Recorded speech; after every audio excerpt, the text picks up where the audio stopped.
Welcome to the Team Butterfly Effect All Hands Call.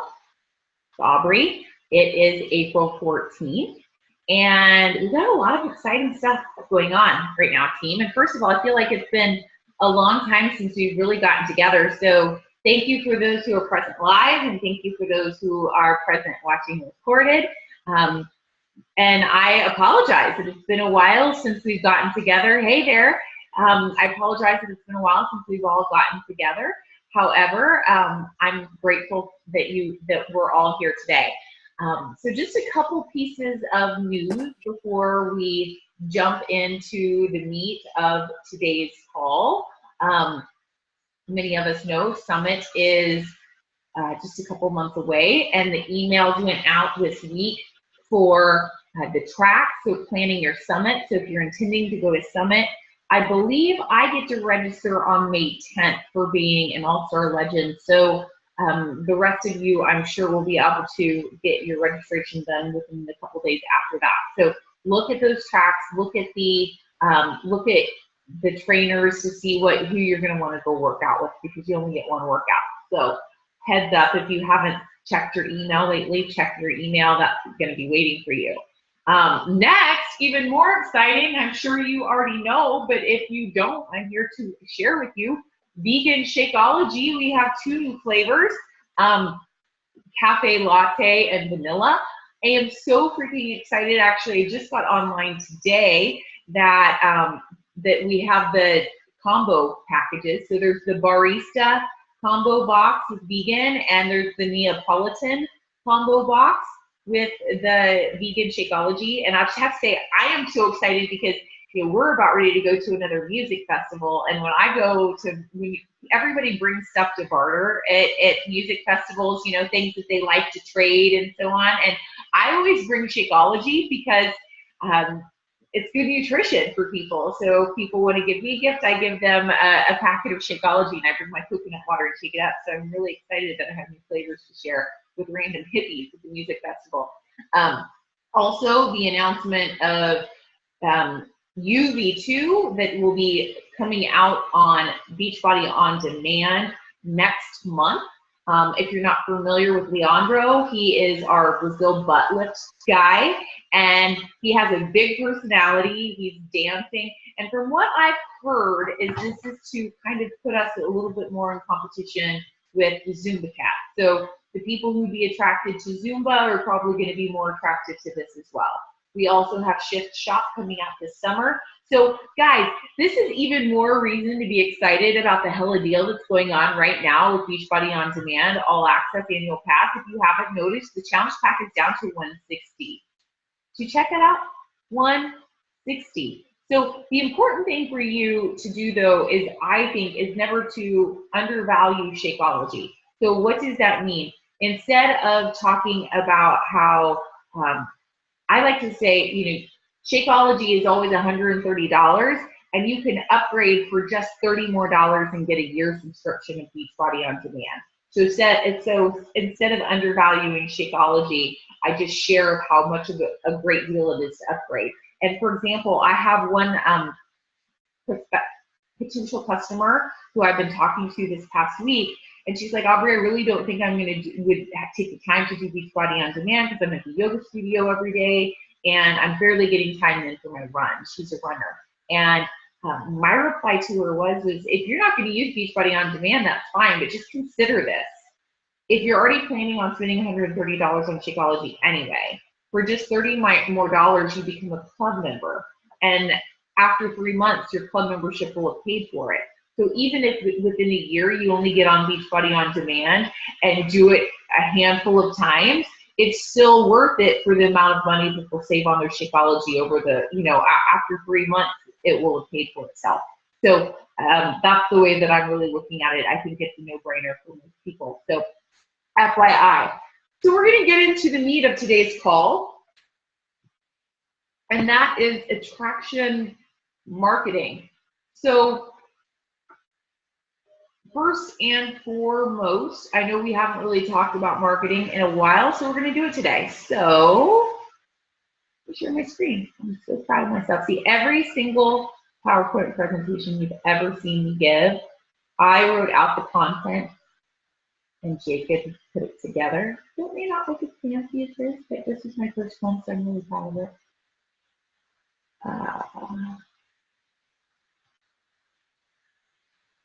So Eric, can you see my screen?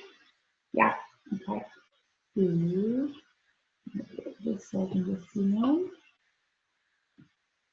Okay, so here we go. So Team Butterfly Effect, all hands call, Attraction Marketing 101.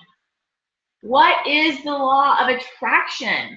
As you can see, guys, the law of attraction is Newton's third law of motion. So for every action, there is an opposite and equal reaction. Another way to look at it is the golden rule. Another way to look at it is karma, or what you put out comes back to you. So there's a lot of different ways to look at what the law of attraction is, but it is literally one of those things that is in every single major philosophy out there, is the law of attraction. So what is attraction marketing? It's letting go of the old school method of selling, okay? You are branding yourself instead of products. So it's the idea of you're putting good stuff out there so people are attracted to you. So what you go out comes back. So if you're putting good stuff out into the ethers, the idea behind the law is that it's going to come back to you. And here's the bottom line, is people do business with those that they like, know, and that they trust. And by sharing who you are and adding value to others, they're more likely to like and trust you. So you have to know who is your ideal customer, because with the law of attraction, obviously, and with attraction marketing, you're letting go that you're selling to everyone, and you have an ideal customer. So who is your ideal customer? Well, it's most likely it's someone that's like you, because it's easier to do business and it's easier to have relationships with people who are like you. And you're letting go of marketing to everyone, because, you know, as I said, that this wasn't Beachbody specific, but the bottom line is that this is a relationship business. And there are a million not a million, there's what, 300,000 or so plus Beachbody coaches out there. And so people aren't going to do business with you because you're a Beachbody coach and because you sell Shakeology. You're doing business because of you, that they like, know, and trust you, and they dig what you've been doing, and they dig what you've been putting out there. So the first thing you need to do is identify your pillars. So your pillars are the key qualities about yourself that your ideal customer shares.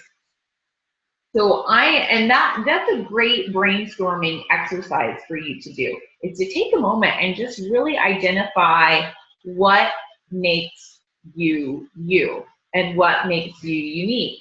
And so these are my pillars. It's not saying that they should be your pillars. These are just my pillars. I'm sharing what they are. Unless you really need a drink of water, you can get a drink of water. So these are mine. I've narrowed them down to family, fitness, fur babies, fun, and travel. But within my pillars, you can have subcategories. So within my family, I'm the mom of boys. So that is unique, right? It's not everybody who's a parent just has one gender. I do. So I'm the mom of boys. I know nothing about raising girls, and so thus I would never speak like Tara is not going to get parenting advice from me, or vice versa, because she has girls, I have boys, right? So those are the types of things that her and I don't speak the exact same language in that regard. Specifically, I have a son with learning disabilities, and that's really becoming, specifically ADHD, that's really becoming a part of my brand, because I'm realizing that that's unique, that not everybody has that issue, and so I can connect with certain people on a deeper level because of what I am going through with my son. Also, I've been married to the same man for, it's going to be 14 years really soon. Like in 2 months, it's going to be 14 years. And well, you count, we were married for secret for a year before anybody knew. We've been married, kept out of the bag. We've been married now for almost 15 years, and that's really unheard of a lot in this day and age. So I really, really promote that. Fitness, for me, it's not just pumping iron, it's mind, body, spirit, and finances. I'm fur babies, specifically, you know, dogs and cats. Jill Uptotsky on the team, her fur baby is a bunny, which makes her that even more unique, right, of having a bunny. And then fun. I'm always about live music, hula hooping, music festivals, out of the box stuff, and travel. Those are my favorite things. And so those are the types of things that I'm going to share. There's going to be a lot of people who aren't interested in health and fitness right at first, but maybe they can relate to me because they also have a child with learning disorders. Maybe they can relate to me because they're a hippie peace freak and they love to hit the music festivals. And that's why we connect. So you have to identify what those pillars are. So then providing value. First of all, you got to pick your preferred marketing modality or your social media platform. All platforms are different, so you know the culture. I'm going to be speaking specifically towards Facebook and Instagram. That's what I know the best. I don't do Pinterest at all. I don't have any boards on Pinterest, so I can't speak to Pinterest in that regard. However, what I can tell you about Pinterest is what they say about Pinterest is why it's great is that you don't have to live there. That you put up your boards and that's kind of the thing, but I can't speak on it. But the main thing is to know your culture. So what does that mean? So say, for example, someone was telling me that I'm not a big I'm not a big Twitter person, but someone was telling me how freaking annoying it is if you're on Twitter, if you have your stuff like linked over. So meaning, you know, if you're on Instagram, you can have it set to automatically upload onto Twitter or on Facebook. See, if all of a sudden I see someone's posts on Facebook and I can tell that it was linked from Instagram, it doesn't bother me because the flow is very the same. You see the picture, you see the text, whatever. But in Twitter, it like totally shifts things and makes it look different, makes it look funky. And so people who are regular Twitter people get annoyed by that sort of behavior. So it's about knowing your platform and knowing the culture and using it appropriately. So that's the first step as far as marketing yourself on that way. So learn and play with the modality of social media that you choose to practice. And then once you start posting, post a minimum of 3 times a day. So the idea is morning, noon, and night. Preferably Facebook is 3 times a day. With Instagram, you don't have to post quite as much because it's a little bit different as far as how you connect with people. With Instagram, you know, it's all about the hashtags. You have to use the proper hashtags. But say if I'm using hashtags on Instagram, I'm going to use the hashtags that fit all my different pillars. So on Instagram, I'm using a hashtag, even if my post this morning, my post was after my post workout, right? So it's just me and pro post, but yet one of my hashtags was festival life because music festivals is one of my favorite things. It's part of my brand. And so like I regularly have people like festival freaks commenting on regular stuff because they use festival life or spirit junkie, or you know, you use your different hashtags to connect to your different market, even if your picture isn't about those things. So with Facebook, it's not hashtagging, it's about when you post and if it's going to be connecting to your ideal customer during that sort of time. So I'm going to reach a certain demographic first thing in the morning. I'm going to reach a different demographic at lunchtime. I'm going to get an even different demographic at evening. So make sure you're mindful with your posting based on the platform that you're using. So share quality content from your different pillars daily. But here's the thing, guys, is please only one be about your actual business. for Beachbody. And I would even go to only really having 2 posts a day, 2 posts a week, be Beachbody specific. The rest of them be just like, so then 1 post a day about your workout, and that's it. Like, don't post about P90X and Shakeology on the same day, because it's like overkill. Now, if for someone like Eric, whose brand, a part of his brand is food, he's a foodie. So he has the right to post about his workouts and about food, nutrition that day, because there's so much of ingrained a part of his brand. But say someone, I'm not going to spare any names, but say someone who maybe they're not a foodie, they're still getting their hands wrapped around proper nutrition. So they're not going to be one who's going to post about their workout and their nutrition in one day, because they're not wanting to be seen as an expert on nutrition. They're just sharing what they're doing. Okay, do you see the difference? You're posting about what you're an expert on, that you've studied about a lot, regardless. But the Beachbody part is just like sharing your journey, right? I did my workout today, or I drank my shake today. There's something about that. If it's a part of your brand, it's a different story. So also, guys, do research if necessary. This is a part where personal development comes into hand. So say for example, a part of my brand is kids with ADHD, okay? And I'm still learning about that. Like, I'm still becoming a better parent about that kind of stuff. I'm not viewing myself as an expert, but I'm sharing what I learn. I'm sharing what I learn in those regards.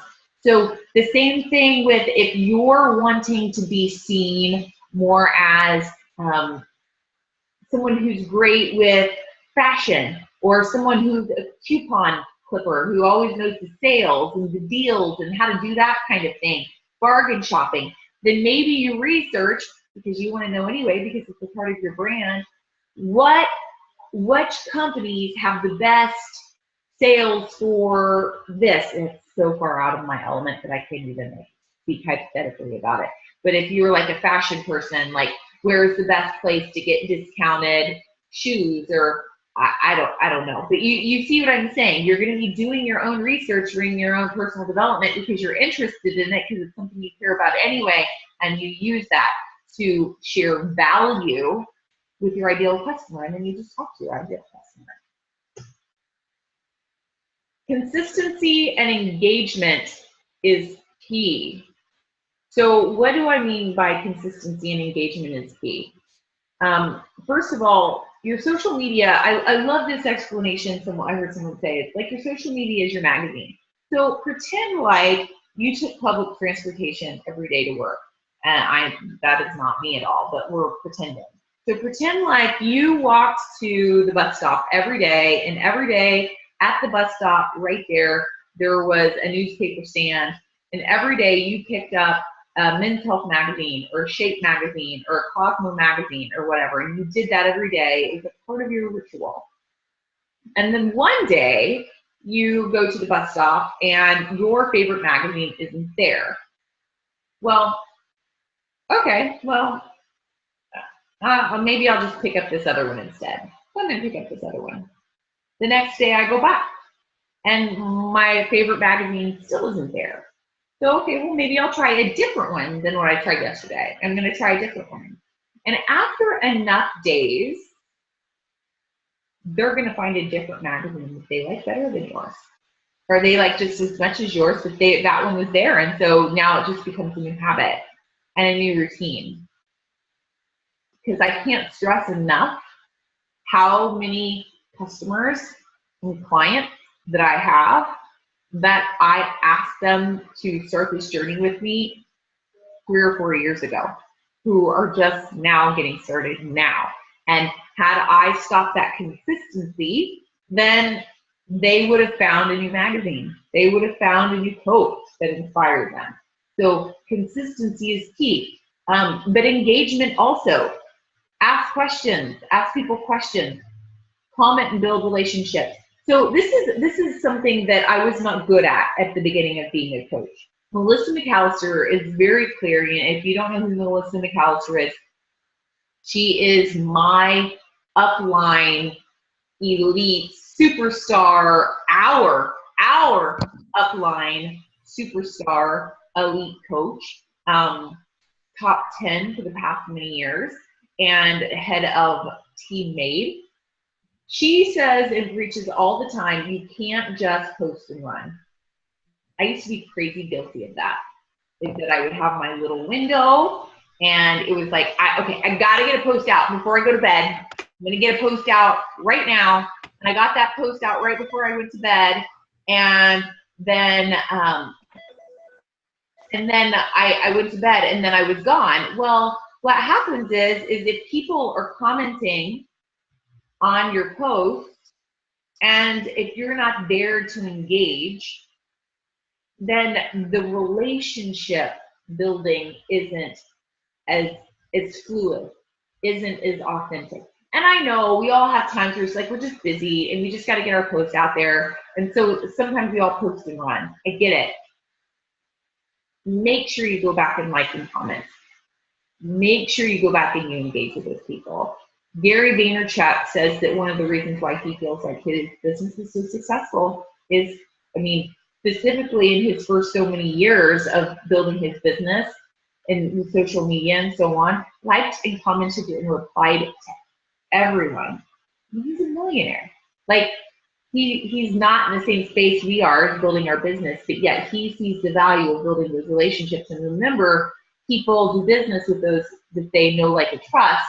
And if you are there for them emotionally in that time when they've chosen to engage with you, then it's just more probability that you're going to build upon that relationship.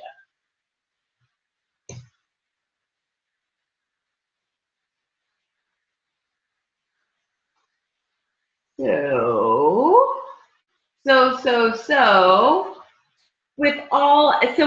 if you do that and you do that consistently, you don't have to sell nearly as much. More people come to you as you're putting good stuff out into the ethers. So let me just, we're just going to check the time for a second. I'd like to see where we are in regards to time.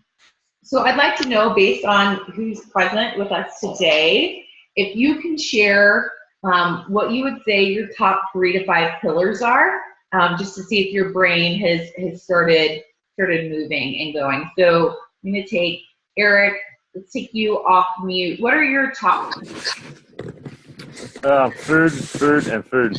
No, I would say food, fur babies, and outdoor recreation would be my 3. Outdoor rec. Okay, awesome.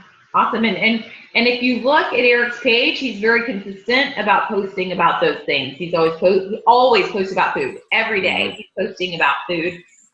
You see a lot of the snaps of his dog, and I love the pictures of him doing bod outside in his backyard. I love that. Okay. We got lots of foodies in this team. Tara, what are your pillars?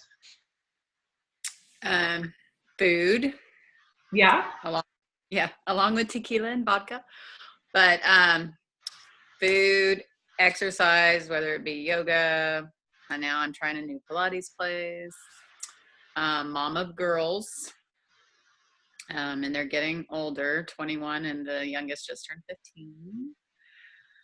15. Teenagers. That's like a whole element in itself for teenagers. Now we're beyond teenager, like 20. Yeah. Yeah, I've already been through the teen. You go through one teen, you're like, okay. God, and I did this at Summit, and I can't find my book. And I would say music, because music's a big pillar of mine, mostly live music. Yeah. Cool. Thank you for sharing. Chrissy, what are your pillars? Mine are motivational, quotes, creative, food, and work from home. Okay, cool. And Jill, what are your pillars? Hi, sorry I missed the whole call. That's all right. I was dealing with our new administration. So That's my pillars, I guess, so these are the things that we're known for, like on social media. Okay. Yeah. Definitely food, my bunny, city life, and music. Fantastic. And you have, I'm going to throw one in there for you. Lawyering. Being a professional is a part of your brand too, don't you think? Being a professional. Awesome. I try not to talk about it too much, but yeah. Yeah, I mean, you definitely have that's just like Chrissy talked about working from home. You talk about, you know, business related stuff too. You remind us of our constitutional rights and those sorts of things every once in a while, which I love. And guys, okay, you're gonna think I'm really silly, but I'm gonna put you guys back on mute just one second and share my screen, just because I'm having like a feeling that one of my slides got skipped in the presentation. I'm just gonna look real quick. What is the law of attraction? What is attraction marketing? Your ideal customer, providing value, consistency. Oh, it was. Yes, I thought so. Mine ended before this one.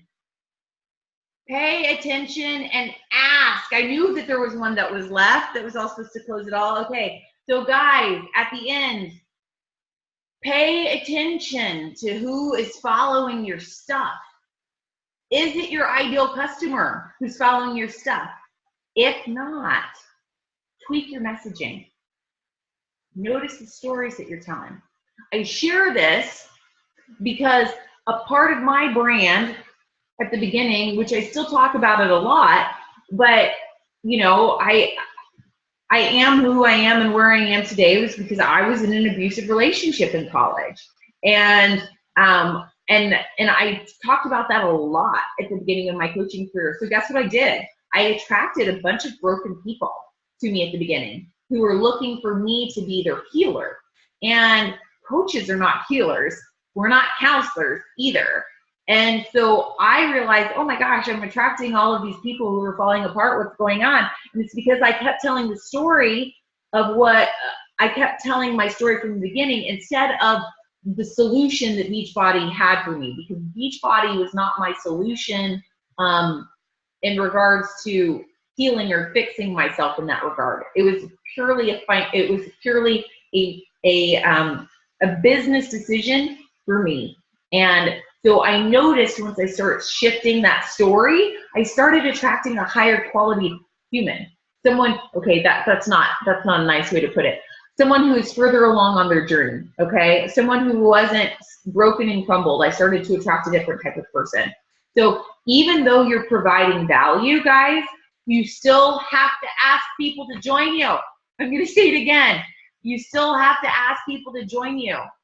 2 public call to actions a week, period. Consistency, remember, personal messaging, inviting, and asking. So you have to ask people. So you cannot assume just because you're putting good things out into the universe, into the ethers, that people are going to come knocking on your door. They might, and if they do, that's fantastic. But you have to assume that not everybody, because this is universal, it's not easy to ask for help. It's not fun to ask for help. Because when you ask for help, it's admitting that something is wrong and that something isn't completely there. And I mean, it's not easy. So someone who comes, knocks on your door and asks for help, is they are ready. But some people are ready if they just knew that there was someone there who was willing to walk along with them. They might not be ready to ask you to help, but they would be ready to take your hand if you extend your hand. So remember, you got to put that quality content out there, guys.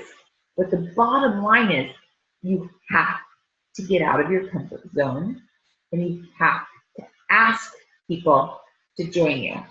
If it were your birthday and you were planning a birthday dinner for yourself, You wouldn't just blast it on social media and expect your best friends to join you. You would reach out, personally message your best friends, and you would say, we're going out to dinner on this night. It would mean a lot to me if you would join me. And guess what? If you reach out to them personally, they're going to be a hell of a lot more willing and likely to show up because you personally asked them. I don't care who you are. If the invite that I get from you for your birthday is just blanketed on your Facebook wall, the likeliness of me showing up is about this big. But if you care enough to say, hey, it would really mean a lot to me if you showed up, and you reach out and ask me personally, it like the likeliness just went from there to like there, like you can't see it on my screen. Like there's an event that I really don't want to go to this weekend, but I'm going because my friend personally reached out and asked me and told me how much it would mean to her. And so I knew my presence would matter. So you can't just throw shit out there and expect it always to come back. Sometimes you do have to ask for it to come back as well. So guys, I love you so much. This call will be up on my YouTube channel and up on our page by probably within the hour, but if not by an hour, it will be tomorrow. Please share this with your teams. Also, next week will be our book club call, which is on the proper care and feeding of husbands. And the following week will be a community call. So we will have another coach call 1 month from today. Otherwise, I don't think anybody in this group was in my Hotter at Home group, so you guys won't probably be on the book club call. But hopefully I'll see you please in 2 weeks. It really does the community value to have Bible leaders show up, even if it's just us at first. I mean, if people show up and it's just really small, right, it doesn't feel like a lot of tribal support. So, and that's the intention, is giving a space and a place and a space for our customers to really feel like they're being supported. And when our customers feel like they're being supported, they're more likely to become coaches on your team. So thank you so much. Have a great weekend. Happy Easter. Jill, send Emma an extra bunny love from me for Easter because I can't give bunny love from afar. Love you guys. Bye.